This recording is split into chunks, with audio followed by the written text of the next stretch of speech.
વાલા મારા ધોરણ 12 ના વિદ્યાર્થીઓ કેમ છો બધા મજામાં ને chapter number 7 try to finish પૂરું થવાઈ ગયું છે રાઈટ છેલ્લું બાકી છે આજે આપણે કમ્પ્લીટ કરી દઈએ પછી તમારું 50 માર્ક્સ નું physics over 50 marks out of 100 મતલબ હાફ સેન્ચુરી પર તમે પહોંચી ગયા છો જેને પાસ થવાનું છે ને આરામથી આટલું કરી લે ને પેલું FAIL વર્ડ તમારી માર્કશીટમાં શ્યોરિટી સાથે ના આવે એવું હું તમને ચેલેન્જ સાથે કહી શકું છું નેવર બીંગ ફેલ્ડ કદાચ આનાથી ઉપર આવે 55 60 70 અને જો મહેનત કરીને બાપો 100 માંથી 100 લાવનારા પણ આપણી પાસે રાઈટ નાઉ હાજર છે isn't it નાઇસ માચા ઓકે શું કરીએ આપણે આગળ તો આ વધારાના સ્વાધ્યાયની અંદર 7.22 નંબર થિયોરેટિકલ દાખલો છે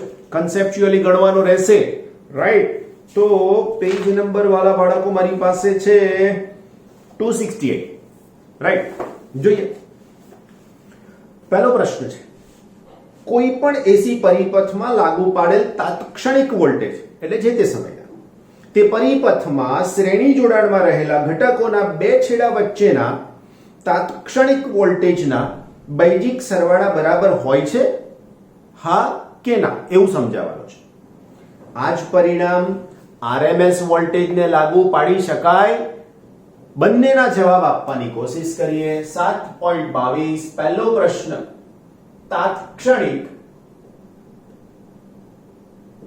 વોલ્ટેજ માટે શું લખી શકું મારા વાલાઓ તો સૂત્ર થશે V is equal to VR plus VL plus VC આવું થાય હે ને તો આ તાત્ક્ષણિક વોલ્ટેજ માટે બૈજિક સરવાળો તાત્ક્ષણિક વોલ્ટેજ માટે બૈજિક સરવાળો શક્ય છે રાઈટ સાચો છે શક્ય છે એનો મતલબ સાચો છે પરંતુ RMS કિંમત માટે ઉપરનું પરિણામ સાચું નથી કારણ સાથે કેવું પડે કારણ હું બોલું છું તમારે લખવાનું છે રેફરન્સ બુકમાં પણ લખીને આપ્યું છે એટલે તમે ત્યાંથી લઈ શકો છો કારણ શું આપણને ખબર છે કે ઇન્ડક્ટર કેપેસિટર અને અવરોધ આ ત્રણેયમાં વોલ્ટેજ જે પ્રવાહ સાથે આવે છે ને એ સમાન કળામાં નથી અને એના કારણે થઈ અને આ સૂત્ર માત્ર તાત્ક્ષણિક વોલ્ટેજ માટે જ સાચું છે RMS વોલ્ટેજ માટે નહીં રાઈટ કારણ સહિત કીધું છે આપણે નંબર બી વાલા મારા બાળકો શું કહે છે બીમાં ઇન્ડક્શન કોઇલના પ્રાથમિક પરિપથમાં કેપેસિટરનો ઉપયોગ જણાવો હવે ઇન્ડક્શન કોઇલ શું છે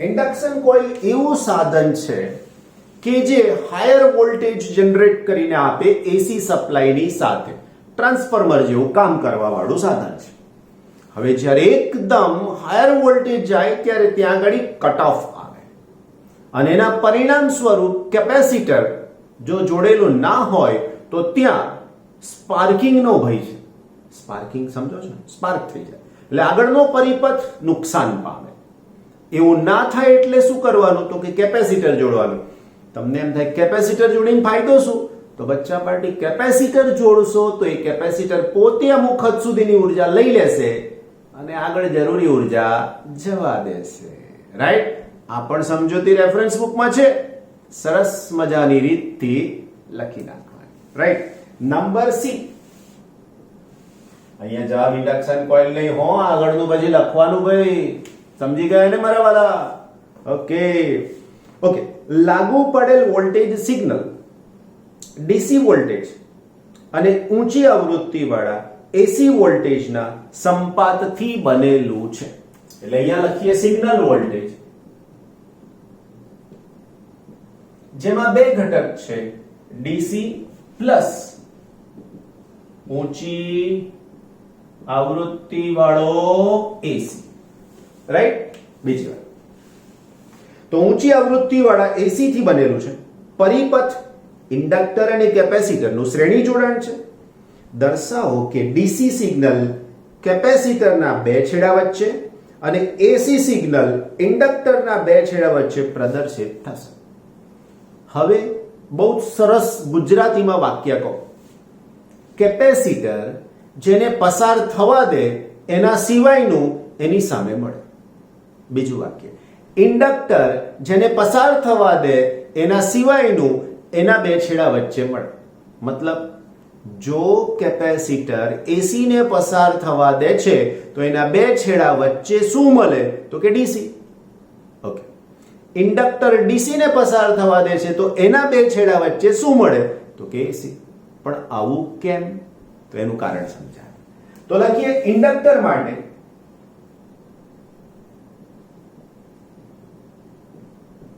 reactance XL is equal to 2 pi. Okay, વચ્ચેનું સૂત્ર લખું તમારી જાણકારી માટે, 2 pi nu L. હવે આના ઉપરથી હું આવું લખું માટે XL is proportional to nu. હવે જોજો DC સિગ્નલ માટે nu is equal to 0. DC signal માટે nu is equal to 0 તો XL is equal to 0. માટે ઇન્ડક્ટર DC ને પસાર થવા દે જ્યારે AC તેના બે છેડા વચ્ચે મળે. કેમ? તો કે AC ને પસાર થવા દેશે નહીં. ઓકે, હવે અહીંયા લખીએ ઉચ્ચ આવૃત્તિ વાળા AC માટે, ઉચ્ચ આવૃત્તિ વાળા AC માટે XL tends to infinite. કેમ? આરે માટે AC તેના બે છેડા વચ્ચે મળે. કારણ કે AC ને પસાર થવા દેશે નહીં. બ્રેકેટમાં લખો, AC ને પસાર ન થવા દે માટે. હવે સેમ વસ્તુ હું લખું કેપેસિટર માટે. તો અહીંયા લખું કેપેસિટર માટે રિએક્ટન્સ. સૂત્ર થશે XC is equal to 1/2 pi. Okay, પાછું સૂત્ર લખો, omega C is equal to 1/2 pi nu C. Right? તો આના ઉપરથી મને સૂત્ર મળશે XC is proportional to 1/2. આવું સૂત્ર સમજાઈ ગયું ને? બસ તો પછી મારા વાલા બચ્ચાઓ માટે ડીસી સિગ્નલ માટે nu is equal to 0 માટે XC tends to infinite. એટલે લખીશું કેપેસિટર DC ને પસાર ન થવા દે માટે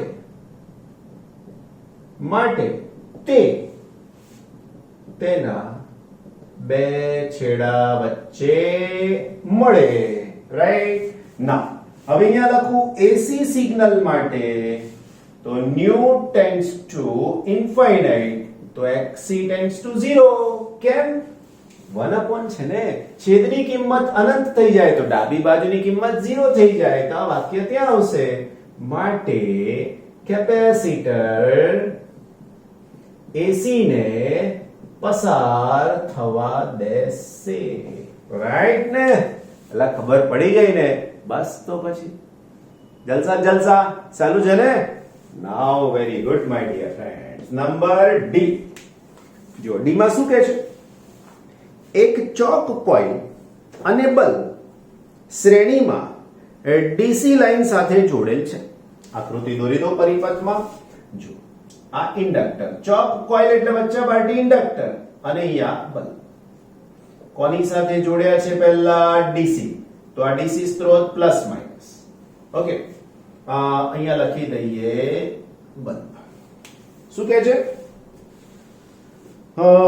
જોડેલા છે. બલ્બ પ્રકાશિત થતો દેખાય છે. ચોક કોઇલમાં લોખંડનું ઘર, ટૂંકમાં લોખંડનો સળિયો દાખલ કરતા બલ્બની પ્રકાશિતતામાં કોઈ જ ફરક પડતો નથી. જો આ જ જોડાણ એસી લાઈન સાથે કરવામાં આવ્યું હોત તો તેને અનુરૂપ તમારા અવલોકનનું અનુમાન કરો. મતલબ શું કહેવા માંગે છે? સેમ પરિપથ ફરીથી બનાવું છું મારા વાલાઓ, રાઈટ ને? બહુ સરસ. અહીંયા કોને જોડી દેવાનું વાલા મારા? તો કે એસી ને જોડી દેવાનું. અને આ પાછો શું છે? બલ્બ. તો આ પરિસ્થિતિમાં બલ્બ ઓન થયો. હવે જો ઇન્ડક્ટરની અંદર આવો સળિયો નાખી દઉં લોખંડનો, તો શું થાય? તો લોખંડનો સળિયો જો હું આની અંદર નાખી દઉં તો કોઈ ફરક ના પડે. કેમ? તો કારણ અહીંયા છે મારા વાલા બચ્ચાઓ, ડીસી માટે આવૃત્તિ 0 છે, એટલે આને ઇન્ડક્ટરનું ઇન્ડક્ટન્સ બદલાશે નહીં, આ માત્ર વાહકની જેમ કામ કરશે. પણ જ્યારે એસી જોડેલું હોય તો આવો સળિયો આની અંદર નાખું તો શેમાં ફરક પડ્યો ખબર છે તમને? આ એલ બદલાયા. ગુચડાનું આત્મ પ્રેરકત્વ ચેપ્ટર નંબર 6 માં જવું પડે, એ વધે છે. ઇન્ડક્ટન્સ વધ્યું, હવે એલ વધ્યા તો આનો અવરોધ વધ્યો, જેને રિએક્ટન્સ કહીએ છીએ. અવરોધ વધ્યો તો આણે વધારે પ્રવાહ ખેંચી લીધો, તો બલ્બ બિચારો તો જેટલો પ્રવાહ મળે એટલો જ વાપરે ને ભાઈ. ઘરમાંથી ખિસ્સામાંથી થોડો કાઢેલો વાપરે તો જે સપ્લાય આવતું હોય એટલું કામ થાય ભાઈ, વધારાનું કઈ ના થાય. એટલે બલ્બની પ્રકાશિતતા ઘટશે. કેમ ઘટી? આ સળિયો દાખલ કરતા આત્મ પ્રેરકત્વ વધ્યું માટે, રિએક્ટન્સ વધ્યું માટે, તેણે વધારે પ્રવાહ ખેંચી લીધો માટે બલ્બને મળતા પ્રવાહમાં ઘટાડો થયો. વોલ્ટેજ ડ્રોપ ઇન્ડક્ટરમાં વધી ગયો માટે. કરેક્ટ ને? બસ આવું જ સમજાવવાનું, આવું જ લખવાનું. નેક્સ્ટ નંબર ઈ. વાલા બચ્ચાઓ શું કે છે એમાં? એસી સપ્લાય સાથે જોડેલ ફ્લોરોસન્ટ ટ્યુબનો ઉપયોગ કરવા માટે ચોક કોઇલ શા માટે જરૂરી છે? આપણે ચોક કોઇલને બદલે સામાન્ય અવરોધનો ઉપયોગ કેમ ના કરી શકીએ? હાલમાં આપણે ઘરમાં એલઈડી બલ્બ વાપરીએ છીએ. એના પહેલા એકદમ પેલી પાતળી સ્લિમ ટ્યુબલાઇટ આવતી હતી, એના પહેલા પેલો જાડો સ્ટીક આવતો હતો. બસ ફ્લોરોસન્ટ ટ્યુબ એ સિદ્ધાંત પર કામ કરે છે. ફ્લોરોસન્ટ છે એવું નથી કહેતો, એ સિદ્ધાંત પર કામ કરે. ફ્લોરોસન્ટ ટ્યુબને ઓન થવા માટે હાયર વોલ્ટેજ કરંટની આવશ્યકતા છે. એકવાર એને હાયર વોલ્ટેજ કરંટ લઈ લીધા પછી એને એટલા વોલ્ટેજ જોઈતા નથી, એટલો પ્રવાહ જોઈતો નથી. સામાન્ય થોડોક થોડોક મળ્યા કરે, ચાલે. થોડોક એટલે રિલાયબલ ભાઈ, હો. પછી ઓકે, તો હવે જો સતત ને સતત એટલો ને એટલો જ પહેલા જેટલો જ પ્રવાહ વોલ્ટેજ આપીએ તો શું થાય? તો કે ઉર્જાનો વ્યય થઈ જાય. પણ જોડે ચોક કોઇલ મૂકો તો ચોક કોઇલ આગળ સિક્યુરિટી જેવું કામ કરે. જેટલું જરૂરનું હોય એટલું જ જવા દે, એના સિવાય વોલ્ટેજ કરંટને આગળ જવા દેશે નહીં. એટલે પરિપથમાં ચોક કોઇલ મૂકતા તે નિયંત્રિત પ્રવાહ અને વોલ્ટેજને જવા દે છે, અને પરિણામ સ્વરૂપ એ પ્રવાહ I² R અનુસાર જે ફ્લોરોસન્ટ ટ્યુબ હતી એમાં ઉર્જાનો વ્યય કરતો હતો એ નહીં થવા દે. તો કોઈ એમ કે સર અવરોધથી પણ આવું તો થાય ને? ભાઈ અવરોધનો પોતાનો જ ગુણધર્મ છે. શું છે કોમન? અવરોધનો પોતાનો જ ગુણધર્મ છે. શું કયો છે કોને? અવરોધનો પોતાનો ગુણધર્મ એ છે મારા વાલાઓ કે પોતે જ ઉર્જા વ્યય કરે છે, બીજાને કશું થતું જ નથી આની અંદર, ઇઝન્ટ ઇટ? તો બસ આ વસ્તુ આપણે સમજવાની છે કે અવરોધ કામ નહીં કરે, કોણ કામ કરશે? ઇન્ડક્ટર કામ કરશે. સમજાય છે? That's very good my dear friends. Okay, તો અહીંયા તમારો દાખલા નંબર 7.22 ફિનિશ. ઓકે, નેક્સ્ટ 7.23 ની વાર્તા કરીએ આપણે. વાલા મારા બચ્ચાઓ, 7.23 નંબર શું કે છે? પાવર ટ્રાન્સમિશન લાઇનમાં 4000 આટા ધરાવતા પ્રાઇમરી કોઇલ વાળા, પ્રાઇમરી કોઇલ માટે NP 4000, ઓકે, આટા પ્રાઇમરી કોઇલ વાળા step down transformer, step down transformer 230 voltage જેટલા ઇનપુટ વોલ્ટેજ વડે પાવર, અહીંયા લખી શકું VP, 230 નથી હો બાળકો, 2300 વોલ્ટ છે, સોરી 2300 વોલ્ટ છે. 2300 વોલ્ટ વાળા વોલ્ટેજ જેટલા વોલ્ટેજ ઇનપુટ પાવર પૂરો પાડવામાં આવશે. જો output voltage 230 volt Vs is equal to 230 volt મેળવવો હોય તો ગૌણ ગૂંચળામાં આટાની સંખ્યા કેટલી રાખવી જોઈએ? એનો મતલબ ns શું પડશે? એકદમ સહેલામાં સહેલો દાખલો 3 માર્ક્સમાં ક્યારેય ના પૂછાય. લખી શકીએ ટ્રાન્સફોર્મર માટે ભલે એ પછી સ્ટેપ અપ હોય કે સ્ટેપ ડાઉન હોય, આવું સૂત્ર થાય ns ના છેદમાં np is equal to vs ના છેદમાં vp. મારે શું જોઈએ છે તો કે ns is equal to vs upon vp into np. vs ની વેલ્યુ છે 230, vp ની વેલ્યુ હતી 2300 અને np ની વેલ્યુ હતી 4000. તો આ 1 0 અહીંથી કેન્સલ કરો તો આ કેન્સલ. માટે ગૌણ ગૂંચળામાં આટાની સંખ્યા વાલા મારા બચ્ચાઓ ns કહીએ જે કેટલી હશે તો કે 400. That's it.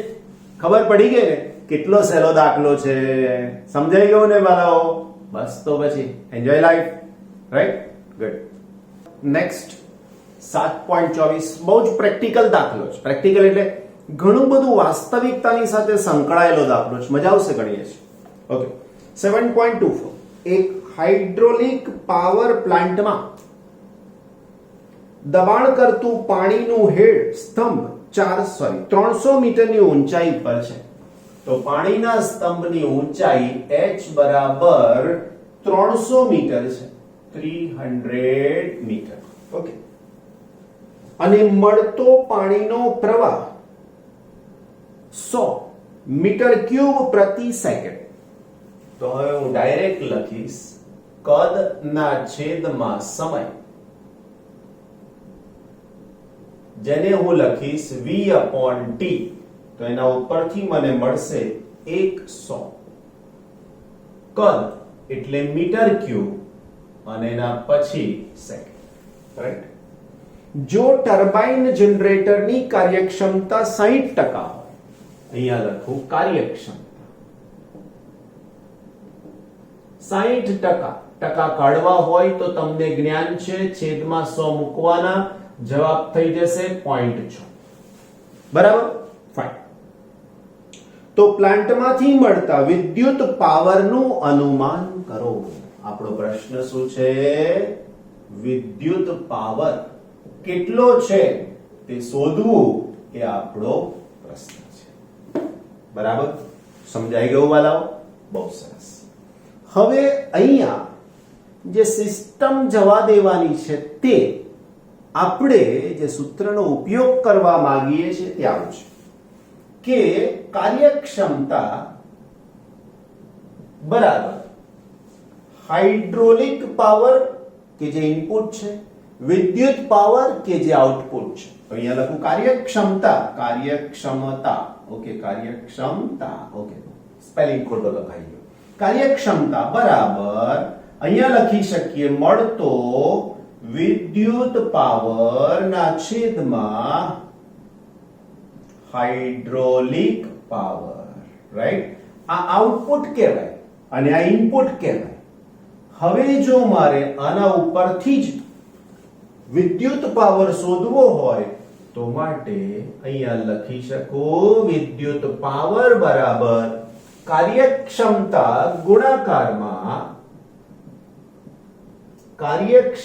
ગુણાકારમાં હાઇડ્રોલિક પાવર. વાલા બચ્ચાઓ કાર્યક્ષમતા તો કે 0.6, હાઇડ્રોલિક પાવર બસ એ શોધવા. લોજિક અહીંયા છે, શરૂઆત ક્યાંક અલગ જગ્યાએથી થશે, રાઈટ? સમજજો બરાબર. અહીંયા આગળ આવે હાઇડ્રોલિક પાવર, રાઈટ? હવે હાઇડ્રોલિક પાવર માટે આપણને શું મળી શકશે? તો હાઇડ્રો ઇલેક્ટ્રિક શબ્દ છે, હાઇડ્રોલિક નથી, હાઇડ્રો ઇલેક્ટ્રિક પાવર. અહીંયા પણ સુધારીશું હાઇડ્રો ઇલેક્ટ્રિક રાઈટ પાવર. એવું અહીંયા પણ સુધારવું પડશે, hydro electric power. Right? Okay. Hydro electric power નું સૂત્ર થાય સામાન્ય રીતે કાર્યના છેદમાં સમય. કેમ આવું? તો કે કાર્યના છેદમાં સમયને પાવર કહેવાય. હવે કાર્ય બરાબર શું થાય વાલાઓ? તો કે બળ ગુણાકારમાં સ્થાનાંતર ના છેદમાં સમય. હજુ મેળ પડતો નથી આપણો. બળની જગ્યાએ મારે શું લખવું પડે? તો જુઓ, કન્સેપ્ટ અહીંથી શરૂ થયા છે. W ઇઝ ઇક્વલ ટુ મેં મૂક્યું F ડોટ D. હજુ મારી પાસે બળ કેવી રીતે આવશે, સ્થાનાંતર શું હશે, મને કશું ખબર નથી. પણ એવું ખબર છે આ કાર્ય હતું. હવે લખું છું દબાણ. તો દબાણ P is equal two F upon A. માટે F is equal two P into P એટલે દબાણ અને A એટલે ક્ષેત્રફળ. તો અહીંયા લખું છું ઇઝ ઇક્વલ ટુ બળની જગ્યાએ દબાણ ગુણાકારમાં ક્ષેત્રફળ ગુણાકારમાં સ્થાનાંતર ના છેદમાં સમય. વાલા મારા બચ્ચા પાર્ટી, ક્ષેત્રફળ ગુણાકારમાં સ્થાનાંતર. તો અહીંયા લખી શકીએ A into D is equal to V બરાબર કદ. રાઈટ? તો અહીંયા તમે લખી શકો છો is equal to કદ. રાઈટ? બસ. તો હવે મારી પાસે સૂત્ર થઈ ગયું, હાઇડ્રો ઇલેક્ટ્રિક પાવર બરાબર. ઓકે, બીજું દબાણનું સૂત્ર આવડે છે તમને? દબાણ P બરાબર H rho G. રાઈટ? દબાણ P બરાબર H rho G. રાઈટ ને? તો અહીંયા લખી શકું આની સાથે દબાણ P બરાબર H rho G into V અને ની સાથે સમય. તો આવું થશે H rho G into V upon T. V upon T. Right? હવે મૂકી દઈએ આપણે કિંમતો બધી જ. H ઊંચાઈ 300. રાઈટ? છેદમાં કશું આવવાનું જ નથી વાલા. ઓકે, 300. G ગુરુત્વ પ્રવેગ 10. rho ઘનતા 10 ની 3 ઘાત. આ તમને યાદ રાખવું પડે.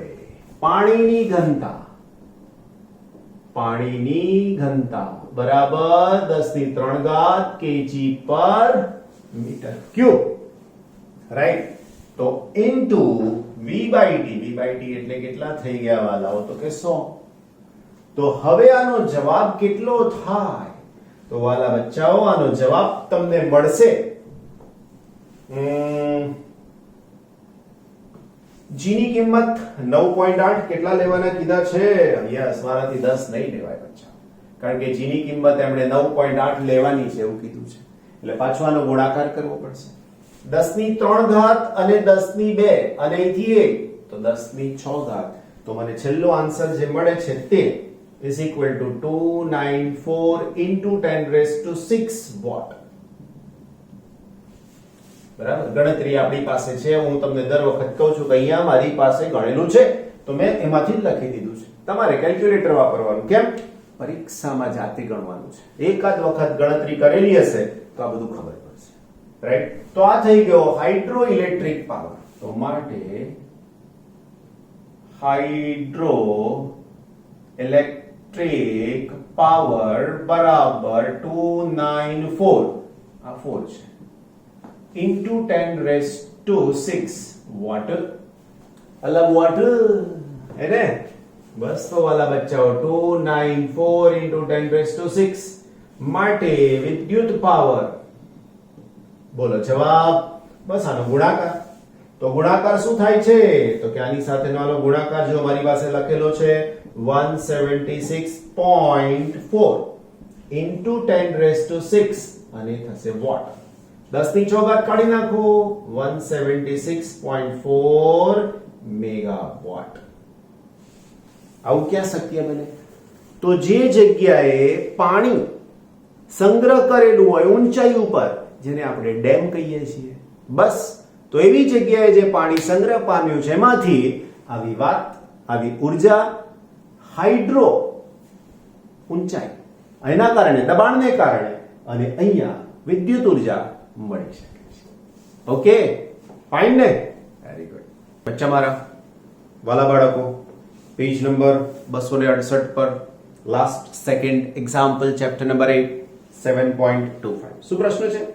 440 વોલ્ટ ઉત્પાદન શક્તિ ધરાવતા વિદ્યુત પ્લાન્ટ, તો વિદ્યુત પ્લાન્ટ નો વોલ્ટેજ, વિદ્યુત પ્લાન્ટ ના વોલ્ટેજ કેટલા કીધા?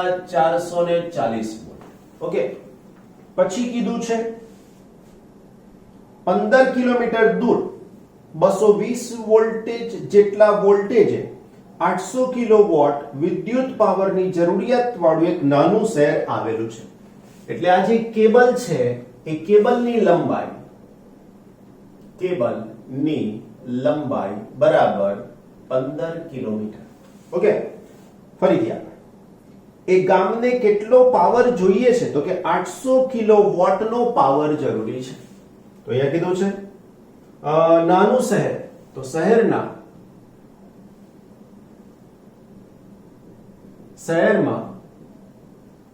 જરૂરી પાવર કેટલો આપ્યો છે? 800 કિલો એટલે 10 ની 3 ઘાત વોટ, 8 ગુણાકારમાં 10 ની 5 ઘાત વોટ W થાય. આંકડો છે, રાઈટ? ઓકે, લઈ જતી બે તારની લાઈનનો અવરોધ 0.5 ઓહ્મ પ્રતિ કિલોમીટર છે. કેબલ નો અવરોધ લેમ્બડા કહીએ, અવરોધ પ્રતિ metre, lambda is equal to 0.5 ohm પ્રતિ કિલોમીટર માટે બે તારની લંબાઈનો કુલ અવરોધ. હવે જુઓ, 1 કિલોમીટરની લંબાઈ હોય 1 કિલોમીટર તો અવરોધ કેટલો છે? 0.5. હવે આપણી પાસે 15 ઉપરના ને 15 નીચેના એટલે ટોટલ કેટલા થશે? 30. તો અવરોધ જેને હું R કહી દઉં તો 2 ગુણાકારમાં 15 ગુણાકારમાં 0.5. 0.5 અને 2 એટલે 1, તો આનો જવાબ થઈ ગયો 15. રાઈટ? આ એનો આન્સર થઈ ગયો. ઓકે, ભલા બાળકો, પાછું આપણને બીજું શું આપેલું છે? જોયું તમે? હે ને? તો બીજું આપેલું છે શહેરમાં સબસ્ટેશને આવેલા 4220 વોલ્ટના સ્ટેપ ડાઉન ટ્રાન્સફોર્મર દ્વારા શહેરમાં, એટલે આ 4220 સ્ટેપ ડાઉન ટ્રાન્સફોર્મર દ્વારા શહેરને પાવર મળે છે. તો પાવર લાઈનમાં ઉષ્મા સ્વરૂપે વ્યય થતા પાવરનો અંદાજ મેળવો. આટલી માહિતી આપણને આપી. ટૂંકમાં જણાવું તો અહીંયા પાવર સ્ટેશન છે, એવું સમજો કે નર્મદાનો ડેમ છે, પાવર સ્ટેશન છે, ત્યાં વિદ્યુત ઉર્જા જનરેટ થઈ. અહીંયા કેટલા વોલ્ટેજ આપી શકાય એમ છે? તો કીધું 440. એને કેટલામાં કન્વર્ટ કરવાના? તો કે 4000 માં. કેમ? તો કે ઊંચા વોલ્ટેજે જાય તો ઉર્જાનો વ્યય ઓછો થાય. અહીંથી ગયા અહીંયા પહોંચવાના, પણ આ 4000 શહેરને નહીં અપાય. કેમ? આપણે તો બધા ઉપકરણો ફ્યુઝ થઈ જાય. શું થાય? ઉડી જાય આપણે ગુજરાતી ભાષામાં. તો આ 4000 ને શેમાં કન્વર્ટ કરવાના? 220 માં. તો અહીંયા 440 ને કન્વર્ટ શેમાં કરવાના બચ્ચા પાર્ટી? 440 ને 4000 માં, એટલે સ્ટેપ અપ ટ્રાન્સફોર્મર. અહીંયા આવશે 4000 ને 220 માં, જેને કહેવાય સ્ટેપ ડાઉન ટ્રાન્સફોર્મર. અહીંયા શહેરને કેટલા વોલ્ટેજ આપવાના છે? કેટલા વોટ? તો કે 800 કિલોવોટ. આટલો પાવર શહેરને જરૂરી છે. હવે એમણે જે પ્રશ્ન માંગ્યા છે એ પ્રમાણે આપણા જવાબને ગણતરી કરવાની કોશિશ કરીએ. નંબર A, વાલા મારા બચ્ચા વાળી, નંબર A, બાળકો, પાવર લાઈનમાં ઉષ્મા સ્વરૂપે વ્યય પામતા પાવરનો અંદાજ. રાઈટ? તો અહીંયા લખું જે પ્રમાણે પ્રશ્ન છે તે પ્રમાણે પાવર લાઈનમાં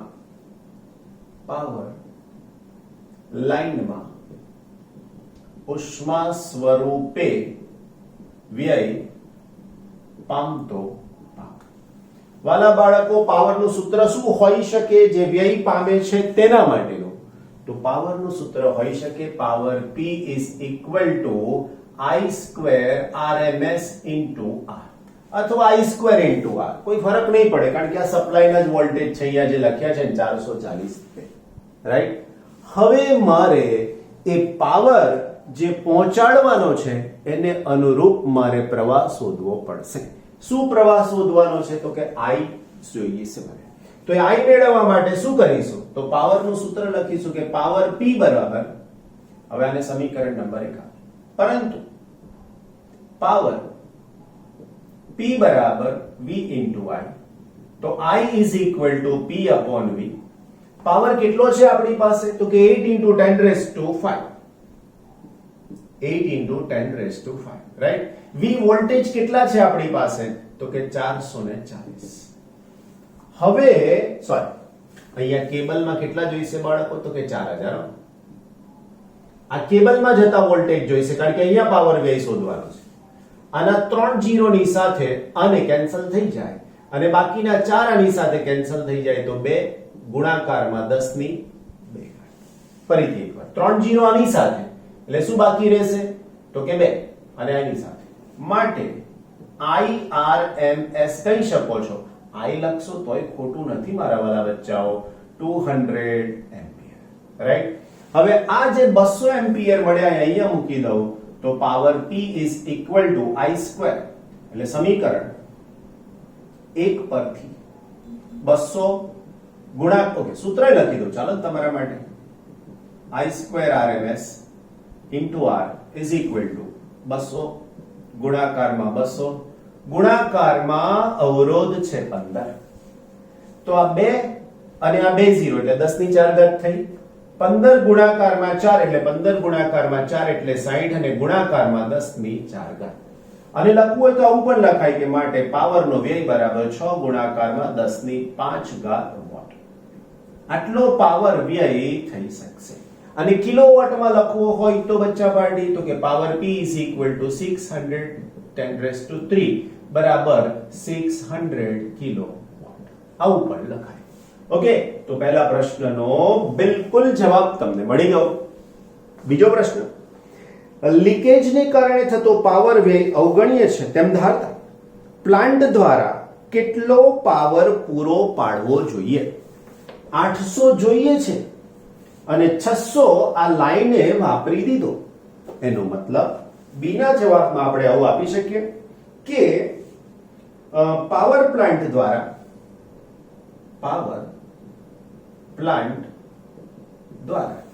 શું કહી શકાય? તો કે પાવર પ્લાન્ટ દ્વારા પૂરો પાડવો પડતો પાવર બરાબર વ્યય પામતો પાવર પ્લસ જરૂરી પાવર બરાબર 600 વત્તા 800. વાલા બાળકો 8 અને 6 14, તો અહીંયા આવશે 1400 કિલોવોટ. તો આ તમારા બી ના પ્રશ્નનો જવાબ થઈ ગયો. નાઉ સી નંબરના પ્રશ્નો. પ્લાન્ટ પાસે જરૂરી સ્ટેપ અપ ટ્રાન્સફોર્મર ની લાક્ષણિકતા જણાવો. પ્લાન્ટ પાસે જરૂરી સ્ટેપ અપ ટ્રાન્સફોર્મર ની લાક્ષણિકતા જણાવવાનું કીધું છે. તો અહીંયા શું થઈ શકશે? તો સ્ટેપ અપ ટ્રાન્સફોર્મર પણ પાવર વાપરશે. કેટલા વોલ્ટેજ જોઈશે એ પણ જોઈશે આપણી પાસે, રાઈટ. તો એ પણ માહિતી આપણે આપી દઈએ. બચ્ચા પાર્ટી ત્રીજો પ્રશ્ન આપણને પૂછ્યો છે, જોયો ને? શું હતો? વાંચ્યો છે ને આપણે? પાવર પ્લાન્ટમાં જરૂરી સ્ટેપ અપ ટ્રાન્સફોર્મરની લાક્ષણિકતા. શું છે આ લાક્ષણિકતા? એનો મતલબ કે સ્ટેપ અપ ટ્રાન્સફોર્મરમાં અહીંયા કેટલા વોલ્ટેજ જોઈએ? અહીંયાના વોલ્ટેજ તો નક્કી જ છે. અહીંયાના વોલ્ટેજ કેટલા જોઈશે? રાઈટ. ઇનપુટ તરીકે આના ઇનપુટ તરીકે કેટલા જોઈએ? અહીંથી તો તમારે 4000 મોકલવા છે, પણ એ 4000 પહોંચશે કે કેમ? એક પ્રશ્ન છે. તો અહીંયા લખી શકીએ પાવર લાઈનમાં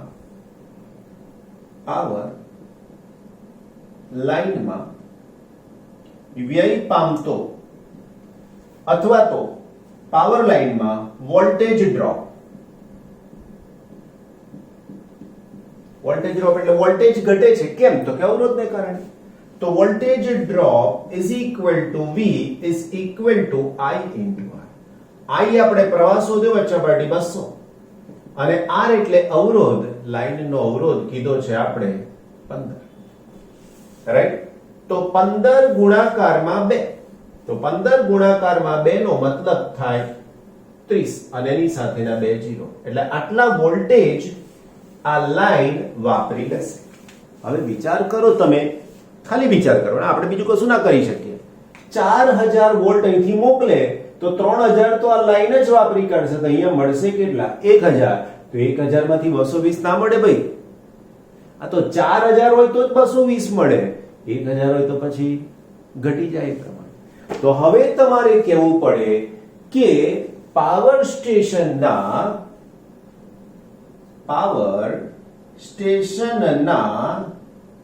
સ્ટેપ અપ ટ્રાન્સફોર્મરમાં આઉટપુટ વોલ્ટેજ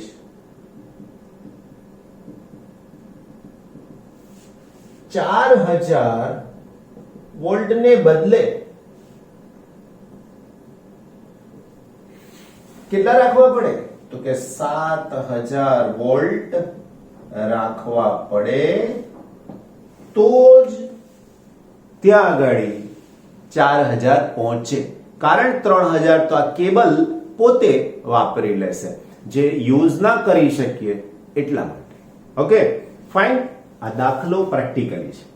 એના પછીનો જે દાખલો છે એની અંદર આની જ કંઈક માહિતી એડવાન્સ લેવલે આપણે વિચારીએ છીએ કે વાસ્તવમાં આવું ના ચાલે. વાસ્તવમાં આવું ના જ ચાલે. શું કરવું જોઈએ? તો 7.26 નંબરના દાખલાની અંદર વાલા બચ્ચા પાર્ટી નંબર લખવાનો રહી ગયો. આપણે આ 7.25 હતો. આજે ગણ્યો એ કયો દાખલો હતો? 7.25. નોંધી લીધું ને? હવે જે આવશે તે 7.26. શું કહે છે? ઉપરોક્ત સ્વાધ્યાયમાં અગાઉ ટ્રાન્સફોર્મરને બદલે 40000 વોલ્ટ, 40000 થી 220 વોલ્ટ સ્ટેપ ડાઉન ટ્રાન્સફોર્મરનો ઉપયોગ કરવામાં આવે તો તમામ જવાબો મેળવો. અહીંયા 4000 નથી કીધા. કેટલા કીધા છે? 40000 અને 220 વોલ્ટના સ્ટેપ ડાઉન ટ્રાન્સફોર્મરનો ઉપયોગ કરવામાં આવે તો જવાબ મેળવો. અગાઉની જેમ જ ક્ષારણ એટલે લીકેજ પર પાવરને અવગણો. જો કે આવી ધારણા સારી નથી, કારણ કે ટ્રાન્સમિશન લાઇનમાં ઉચ્ચ વોલ્ટેજ સંકળાયેલા છે. તે પરથી સમજાવો કે શા માટે ઉચ્ચ વોલ્ટેજે પાવરનું ટ્રાન્સમિશન કરવું પસંદ કરવામાં આવે છે. વિદ્યુત પાવર પ્લાન્ટના વોલ્ટેજ તો 440 જ છે. હવે અહીંયાથી આમ જે જવા જોઈએ શહેરમાં જરૂરી પાવર પણ એ જ છે, કેબલ તારની લંબાઈ પણ એ છે, કેબલનો અવરોધ પણ આટલો જ છે, બે તારની લંબાઈનો અવરોધ પણ આટલો, આ બધું જ એનું એ જ. પણ બદલાશે શું? હવે તો બદલાશે આ બાબતો. આ બદલાય તો આ પણ, અને અહીંયા પણ બદલાવ આવશે. ગણીએ આપણે આખા દાખલા, હે ને? અને સમજાશે કે પહેલી વખતમાં પાવર વ્યય કેટલા ટકા હતો અને બીજી વખતમાં પાવર વ્યય કેટલા ટકા છે. એના ઉપરથી નક્કી થાય કે આ સિસ્ટમ સારી છે કે હવેનો જે દાખલો લાસ્ટ કીધો છે એની સિસ્ટમ સારી છે. જોઈએ જે ગણતરી કરવાની છે એમાં સૌથી પહેલા પાવર લાઈનમાં ઉષ્મા સ્વરૂપે વ્યય પામતો પાવર બરાબર મારે સૂત્ર લખવું પડશે I² RMS into R. Right? R તો છે આપણી પાસે, મારે I² RMS શોધવો પડશે. તો અહીંયા લખી શકીએ પાવર લાઈનમાં પ્રવાહ. તો IRMS is equal to, સૂત્ર શું થશે? તો પાવરના સૂત્ર ઉપરથી જરૂરી મેળવી શકાય, power P is equal to V into I. તો I is equal to P upon V. તો આ પાવરનું સૂત્ર, પાવર છે કેટલો બચ્ચા પાર્ટી? તો કે 8 into 10⁵. હવે કેટલા વોલ્ટેજ લેવાના છે? તો કે 40000. રાઈટ? 40000 એટલે 10⁴ આ 10 ની 4 ઘાત આની સાથે કેન્સલ થઈ એટલે 10 ની 1 અને આ 2 એનો મતલબ કે IRMS is equal to 20 ampere. Right. તો હવે આ વાક્ય મારે લખવું હોય તો માટે પાવર વ્યય બરાબર I square RMS into R. તો 20 ગુણાકારમાં 20 ગુણાકારમાં 15. રાઈટ. આગળની જેમ 15 ગુણાકારમાં 2 30 ને ગુણાકારમાં 2 60. 60 ની સાથે આ 2 0 બરાબર 6 into 10 raised to 3 વોટ બરાબર 6 કિલો વોટ. સમજાઈ ગયું? માટે હવે બી લખીએ. હવે બી માં શું કીધું છે આપણને? લીકેજને કારણે પાવર વ્યય ગણીએ તો પ્લાન્ટ દ્વારા કેટલો પાવર પૂરો પાડવો જોઈએ? તો અહીંયા લખીએ પ્લાન્ટ દ્વારા પૂરો પાડવો પડતો પાવર બરાબર શું થઈ શકશે? તો જરૂરી પાવર પ્લસ વ્યય પામતો પાવર. વાલા મારા બાળકો, અહીંયાનો હતો 600 800 રાઈટ 800 કિલોવોટ એટલે લખીશ 800. શહેરમાં જરૂરી પાવર કેટલો હતો? જરૂરી પાવર 800 પ્લસ આ 6 વ્યય પામે છે એટલે 6. તો 806 કિલોવોટ પૂરો પાડવો જોઈએ. આ જ વસ્તુ લાસ્ટ સમમાં તમે જોઈ હતી તો કેટલી હતી યાદ છે ને? બસ તો પછી રાઈટ. વાલા બાળકો, સી ની વાત કરીએ. સી ની અંદર હતું પ્લાન્ટ પાસે જરૂરી સ્ટેપ અપ ટ્રાન્સફોર્મરની લાક્ષણિકતા જણાવો. તો અહીંયા લખીએ બે તારની લાઈનમાં વોલ્ટેજ ડ્રોપ બરાબર શું થાય? તો વોલ્ટેજ ડ્રોપ બરાબર I into R. I ની જગ્યાએ IRMS લખો તો પણ વાંધો નથી. is equal to 20 into R નો મતલબ 15. રાઈટ. તો 15 ગુણાકારમાં 2 એટલે 30 એટલે 300 વોલ્ટ. 300 જ થયા જુઓ ને બચ્ચા પાર્ટી. માટે સ્ટેપ અપ ટ્રાન્સફોર્મરના આઉટપુટ વોલ્ટેજ 40,000 વત્તા 300 બરાબર કેટલા જોઈએ? તો કે 40,300 વોલ્ટ જોઈએ. આ જ વસ્તુ ત્યાં કેટલી બધી વધારવી પડતી હતી, વ્યય પામી જતો તો ઉર્જાનો, એટલા માટે. રાઈટ. હવે હું અહીંયા એક નવી બાબત શોધીને સમજાવવા માંગુ છું કે આગળના દાખલામાં વ્યય પામતો પાવર કેટલો? તો વ્યય પામતો પાવર એક્ઝામ્પલ નંબર 7.25 બરાબર. હવે ત્યાં જે વપરાશમાં જરૂરી પાવર હતો એના પ્રમાણે 600 ના છેદમાં 1400 600 ના છેદમાં 1400 બરાબર છે. 600 નથી બચ્ચા પાર્ટી. આપણને જરૂરી પાવર કેટલો છે? તો કે 800 કિલોવોટ છે. ઓકે, 800 જરૂરી છે પણ વ્યય કેટલો પામે છે પાવર? તો કે 600. એટલે અહીંયા લખી શકો. બરાબર, ધ્યાન રાખજો. અહીંયા લખો વ્યય પામતો પાવર ના છેદમાં કુલ પાવર. હવે વ્યય કેટલો પામે છે? 600. આપીએ છે કેટલો? 1400. એડજસ્ટ કરી ટકામાં તમે ગુણી નાખો 100 વડે તો તમને પાવર 100 વડે ગુણતા જવાબ પરસેન્ટેજમાં મળી જશે. રાઈટ. હવે અહીંયા લખો વ્યય પામતો પાવર એક્ઝામ્પલ નંબર 7.26 માં. તો હવે અહીંયા એનું એ જ સૂત્ર વ્યય પામતો પાવર ના છેદમાં કુલ પાવર. બચ્ચા પાર્ટી, વ્યય પામતો પાવર હવે કેટલો છે? તો કે ખાલી 6 છે.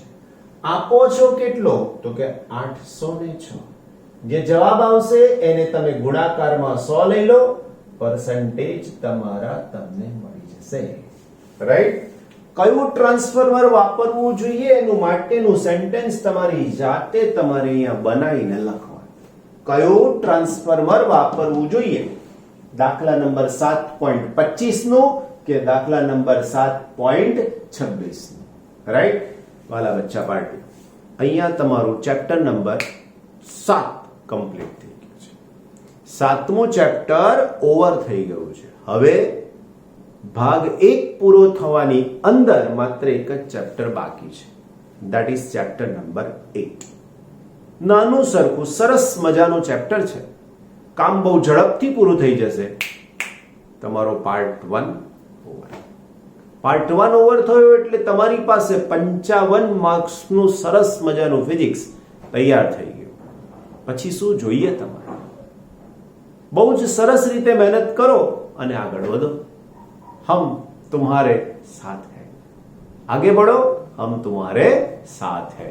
जीत तुम्हारी ही होगी अगर तुम्हारी मेहनत अच्छी होगी. अगर तुम्हारी मेहनत बहुत ज्यादा होगी तो जीत तुम्हारी ही होगी. राइट? You must win. તમે જ જીતી શકો એમ છો. કેવળ તમે જીતી શકો એમ છો અને તમે જ જીતી શકશો. રાઈટ? Take care. વાલા મારા બચ્ચા પાર્ટી, ધોરણ 12 ના હોનહાર વિદ્યાર્થીઓ, ચેપ્ટર નંબર 8 નહીં 7 પૂરું થઈ ગયું હે ને? 7 ચેપ્ટર ગેટ્સ ઓવર. 7મું ચેપ્ટર પૂરું. શરૂઆતમાં કીધું તો એ પ્રમાણે કેટલા માર્ક્સનું ફિઝિક્સ પૂરું થઈ ગયું? ધોરણ 12 સાયન્સ 50 માર્ક્સ. તમને ફેલ ના જ થવાય જો મારી સાથે રહેશો તો. હું કહીશ એટલું કામ કરશો તો ડેમ શ્યોર લખીને. પણ વાલા બાળકો, મારી વાતને 100% માનવી પડે. જો તમારે તમારા રિઝલ્ટને અપગ્રેડ કરવું છે, ભલે 10મામાં તમારા 40, 50, 60 જે ટકા છે, જો મારી વાત માની, મારી સાથે સાથે કામ કર્યું તો સાહેબ તમને જીતાડીને જ લઈશ. પણ અંદરથી માનવું પડે. અંદરથી માનવું પડે. તમારે માત્ર તમારે તમારી જાતે જ માનવું પડશે તો જ જીતાશે. હારીશ નહીં, થાકીશ નહીં. હું જીતીને જ રહીશ અને વિજય મારો જ થવો જોઈએ. કોન્ફિડન્સ હોવો જોઈએ. ઓવર કોન્ફિડન્સ નહીં. ઓવર કોન્ફિડન્સ વાળા ભલભલા ગબડી પણ ગયા છે. ભલભલા ગબડી પણ ગયા છે ઓવર કોન્ફિડન્સમાં. પણ તમે મારી સાથે છો, નહીં ગબડવાનો. જો મારી વાત માની અને મારી સાથે ચાલ્યા છો તો મારા કંટ્રોલમાં રહેવું પડે. ફિઝિક્સ માટે મારી સાથે રહેવું પડશે. Correct? Very good. Take care. અને પાછા નવા ચેપ્ટરની સાથે હું ને તમે પાછા મળીશું. ઓકે? Take care.